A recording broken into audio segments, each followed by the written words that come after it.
నమస్కారం.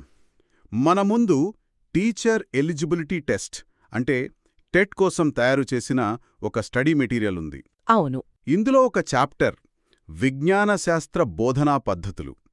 ఇది చదువుతుంటే మన స్కూల్ రోజులు గుర్తొస్తున్నాయి కదా. నిజమే. ఆ గంటల తరబడి లెక్చర్లు, బోర్డు మీద రాసిన నోట్సు. అసల్ సైన్స్ నేర్పించడానికి సరైన పద్ధతి ఏంటి అంటే కేవలం నిజాలు చెప్పడమా లేకపోతే మనలో ఒక శాస్త్రవేత్తను మేల్కొల్పడమా? దీని గురించి ఈరోజు కొంచెం లోతుగా మాట్లాడుకుందాం. ఇది చాలా మంచి ప్రశ్న. ఎందుకంటే సైన్స్ బోధించడమంటే న్యూటన్ మూడో సూత్రం ఇది అని చెప్పి వదిలేయడం కాదు. కరెక్ట్. ఆ సూత్రాన్ని విద్యార్థి తన చుట్టూ ఉన్న ప్రపంచంలో ఎలా గమనించగలడు, ఎలా ప్రశ్నించగలడు, అది ముఖ్యం. అంటే అసలు లక్ష్యం వాళ్లలో ఆ శాస్త్రీయ దృక్పథాన్ని, ఆ పరిశోధన చేసే అలవాటును పెంచడం. ఖచ్చితంగా. దానికోసం ఉపాధ్యాయులు ఎలాంటి పద్ధతులు వాడతారనేది చాలా కీలకం. ఓకే. అయితే ఈ పద్ధతుల ప్రయాణంలోకి వెళ్దాం. మొట్టమొదటగా అందరికీ తెలిసిన పద్ధతితో మొదలు పెడదాం. ప్రభాషణ పద్ధతి అంటే మన లెక్చర్ మెథడ్. నాకు తెలిసి మనలో చాలామంది ఇలాగే చదువుకునుంటాం. టీచర్ వస్తారు, పాఠం చెప్తారు, మనం వింటాం, నోట్స్ రాసుకుంటాం. సింపుల్. అవును. ఇది అత్యంత పురాతనమైన పద్ధతి. దీన్ని ఇప్పటికీ ఎందుకు వాడుతున్నారంటే ఏంటంటే దీనికి కొన్ని ప్రయోజనాలున్నాయి. ఓ, ఉన్నాయా? ఉన్నాయి. ముఖ్యంగా తక్కువ సమయంలో ఎక్కువ సిలబస్ కవర్ చేయొచ్చు.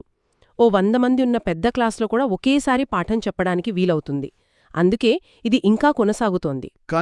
కానీ ఇక్కడే అసలు సమస్య మొదలవుతుంది. అదేంటి? కొన్ని అధ్యయనాల ప్రకారం ఒక లెక్చర్ మొదలైన 10 నిమిషాల తర్వాత విద్యార్థుల ఏకాగ్రత అమాంతం పడిపోతుందట. కేవలం 10 నిమిషాలా? అంతే. ఆలోచించండి, గంట క్లాస్లో చివరి 50 నిమిషాలు మనం ఎంతవరకు వింటున్నామో. ఈ పద్ధతిని అంటే సమాచారం చాలా అరుదుగా దొరికే కాలంలో రూపొందించారు.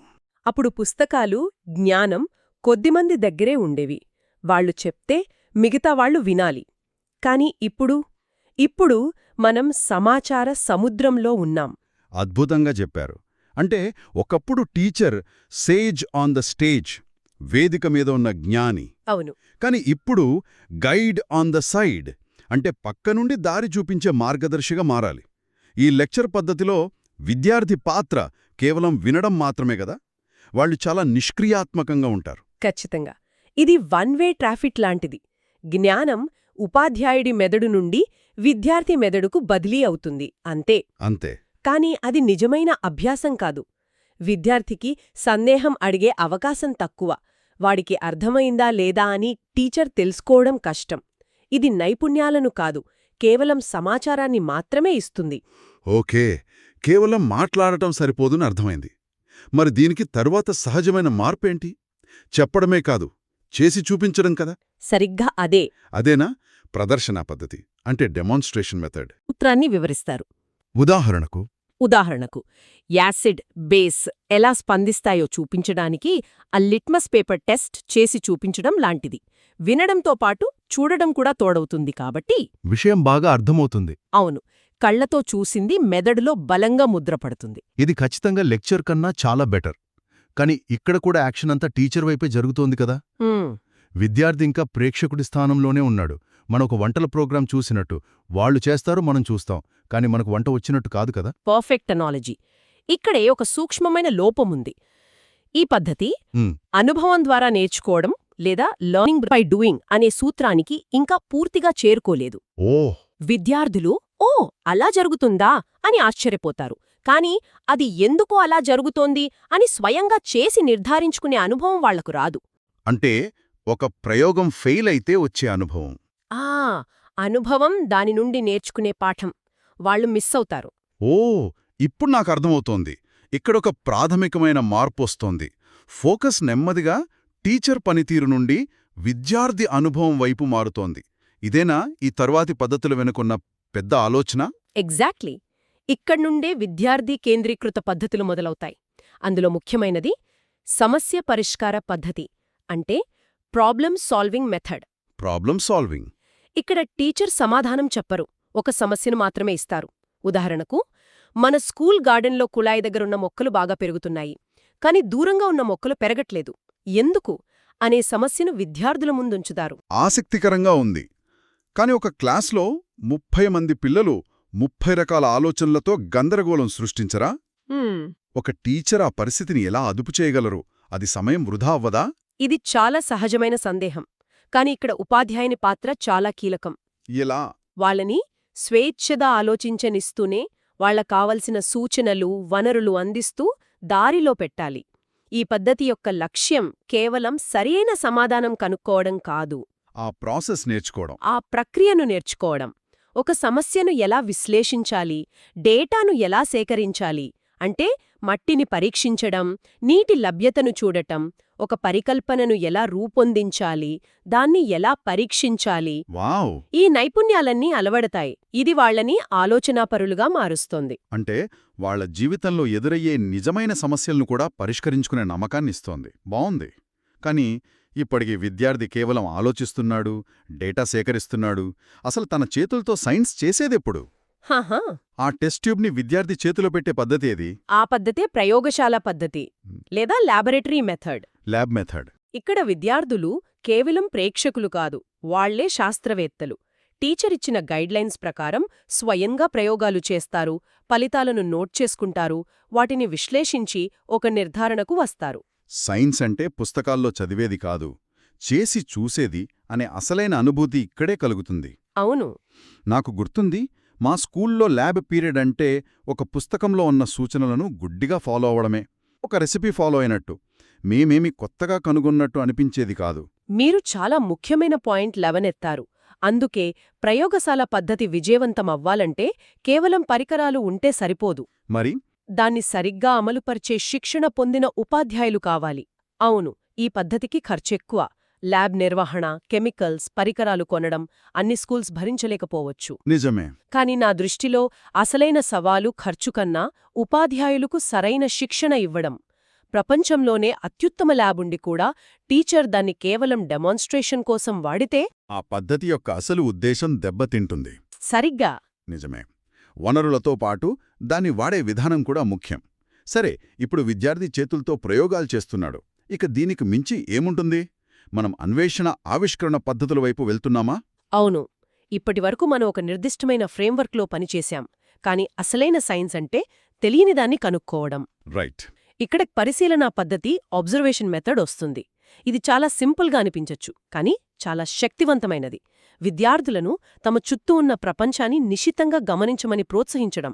డార్విన్ గ్యాలాపేగోస్ దీవుల్లో ఆ ఫించ్ పక్షులను గమనించినట్టు. దానికి దగ్గరగా ఉండేదే అన్వేషణ పద్ధతి, లేదా హ్యూరిస్టిక్ మెథడ్ అని మన మెటీరియల్ చెప్తోంది. హ్యూరిస్కో అనే గ్రీకు పదం నుండి వచ్చిందట. అవును. దాని అర్థం నేనే కనుక్కున్నాను, ఐ డిస్కవర్ అనే పేర్లోనే ఒక కిక్కుంది. కరెక్ట్. ఈ పద్ధతిలో విద్యార్థి ఒక స్వతంత్ర పరిశోధకుడిలా మారతాడు. టీచర్ వాళ్లకు నేరుగా సమాధానాలు చెప్పరు, కేవలం సమస్యలను మాత్రమే ఇచ్చి వదిలేస్తారు. వదిలేస్తారా? వాళ్లే దారులు వెతుక్కోవాలి. ఇది వాళ్లలో సృజనాత్మకతను, స్వతంత్ర ఆలోచనను విపరీతంగా పెంచుతుంది. ఒక్క నిమిషం. అంటే టీచర్ వాళ్లను అలా వదిలేస్తారా? అది కొంచెం రిస్క్ కాదా? వాళ్లు దారి తప్పితే, లేదా ఏమీ కనుక్కోలేకపోతే? ముఖ్యంగా చిన్నపిల్లలకు ఇది కష్టంగా ఉంటుందేమో. మంచి పాయింట్. అందుకే ఇది ప్రతిభావంతులైన విద్యార్థులకు, ఉన్నత తరగతులకు బాగా పనిచేస్తుంది. అయితే టీచర్ పూర్తిగా వదిలేయరు. సరైన వాతావరణాన్ని కల్పిస్తారు, అవసరమైనప్పుడు చిన్న చిన్న సూచనలు ఇస్తారు. ఓకే. కానీ ఈ అన్వేషణకు ఒక నిర్మాణాత్మక రూపాన్ని, ఒక ప్రణాళికను జోడిస్తే వచ్చేదే ప్రాజెక్ట్ పద్ధతి. Project method. ప్రాజెక్ట్ మెథడ్ అంటే ఒక నిర్దిష్ట లక్ష్యంతో చేసే పెద్ద పని. ఉదాహరణకు, మన ఊరి చెరువులోని నీటి నాణ్యతను పరీక్షించడం అనేది ఒక ప్రాజెక్ట్. చూశాను, వాళ్ల ఊరి చెరువు నీటి నాణ్యతపైనే. అలాగా? దానికోసం వాళ్ళు నీటిలో సూక్ష్మజీవులను పరీక్షించడానికి బయాలజీ నేర్చుకోవాలి, నీటి పీహెచ్ స్థాయిల కోసం కెమిస్ట్రీ తెలియాలి, చెరువు చరిత్ర గురించి ఊరి పెద్దలను ఇంటర్వ్యూ చేయడానికి సోషల్ స్కిల్స్ కావాలి. ఓహో. వచ్చిన డేటాను అనలైజ్ చేయడానికి గణితం వాడాలి. చూడండి, ఒకే ప్రాజెక్ట్ ఎన్ని సబ్జెక్టులను కలిపిందో. ప్రాజెక్ట్ పద్ధతిలో ఉన్న మ్యాజిక్ ఇదే. అది సబ్జెక్టుల మధ్య ఉన్న గోడలను పగలగొడుతుంది. వావ్! ఇది కేవలం సైన్స్ క్లాసులా లేదు, ఇది నిజ జీవితంలా ఉంది. అవును. విద్యార్థులు సహకారం, పట్టుదల, ఒక పనిని పూర్తి చేశామన్న సంతృప్తి వంటి జీవిత నైపుణ్యాలను కూడా నేర్చుకుంటారు. కాని మళ్ళీ ఇక్కడ అవే సమస్యలు వస్తాయి. సమయం దీనికి చాలా సమయం పడుతుంది, ఖర్చు కూడా ఎక్కువే, సిలబస్ టైంకి పూర్తవదు. నిజమే. అందుకే ఇది రెగ్యులర్ పాఠ్యాంశానికి ప్రత్యామ్నాయం కాదు, కానీ ఒక అనుబంధంగా అద్భుతంగా పనిచేస్తుంది. ఓకే, ఇప్పటిదాకా మనం చేసిన ఈ ప్రయాణాన్ని ఒక్కసారి చూస్తే టీచర్ మనకు చెప్పడం నుండి మొదలై మనకు చేసి చూపించి మనకు సమస్యలిచ్చి చివరికి మనల్నే ప్రయోగాలు ప్రాజెక్టులు చేసేలా ప్రోత్సహించడం వరకు వచ్చాం. అవును. ఇది నిష్క్రియాత్మక అభ్యాసం నుండి క్రియాశీలక ఆవిష్కరణ వైపు జరిగిన ఒక పరిణామక్రమం. దీన్ని బట్టి ఏ ఒక్క పద్ధతి గొప్పది కాదని స్పష్టమవుతోంది కదా. ఖచ్చితంగా. ఇవన్నీ ఒక ఉపాధ్యాయుని టూల్కిట్లోని పనిముట్లు లాంటివి. ఒక మంచి వడ్రంగి అన్ని పనులకు సుత్తి వాడడు కదా. వాడడు. ఏ పనికి ఏ పనిముట్టు వాడాలో అతనికి తెలుసు. అలాగే ఒక మంచి ఉపాధ్యాయుడు కూడా బోధించాల్సిన అంశం, విద్యార్థుల వయస్సు, వాళ్ల గ్రహణశక్తి, అందుబాటులో ఉన్న వనరులను బట్టి సరైన పద్ధతిని ఎంచుకుంటాడు. కొన్నిసార్లు ఒకే పాఠంలో 2-3 పద్ధతులను కూడా కలపాల్సుంటుంది. తప్పకుండా. ఉదాహరణకు కిరణజన్య సంయోగ క్రియ గురించి చెప్పేటప్పుడు మొదట ప్రభాషణ పద్ధతిలో దాని సూత్రాన్ని వివరించి ఆ తర్వాత ఒక వీడియో లేదా చాట్ ద్వారా ప్రదర్శించి చివరిగా విద్యార్థులతో ఆకులో పిండి పదార్థం ఉందో లేదో పరీక్షించే ప్రయోగాన్ని ల్యాబ్లో చేయించవచ్చు. పర్ఫెక్ట్. అదే సరైన విధానం.